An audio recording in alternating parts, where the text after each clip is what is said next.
आफू सही हुनुपर्छ, सङ्गतले त्यस्तो खासै केही फरक पर्दैन। यदि तपाईलाई पनि यस्तै लाग्छ भने सधैँ यो सही हुँदैन। सपोज गरौँ तपाईँ सज्जन हुनुहुन्छ, सही र गलतको जानकारी तपाईलाई छ र अर्को व्यक्ति फटाहा छ। तपाईहरू दुवैजना कुनै ठाउँमा जानुभयो र त्यो अर्को व्यक्तिले कुनै बदमासी गर्यो भने, यस्तो भयो भने त्यहाँ कसैले पनि यो भन्दैन कि दुईजना व्यक्ति आएका थिए, दुईजना मध्ये एउटा तपाईँ सज्जन हुनुहुन्थ्यो र एउटा बदमास थियो।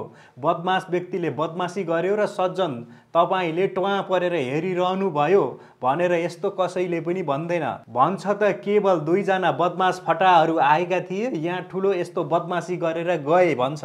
यदि नेक्स्ट अर्को कुनै दिन तपाईँ एक्लै भेटिनु भयो भने तपाईलाई डेफिनेटली त्यो फटाहा कहाँ छ भनेर सोध्छन्। यहाँ तपाईँ सज्जन नोटिस गरिनु भयो र त्यो अर्को मान्छे बदमास नोटिस गरियो भनेर तपाईँ आफ्नो लागि मक्ख पर्नुपर्ने केही पनि छैन।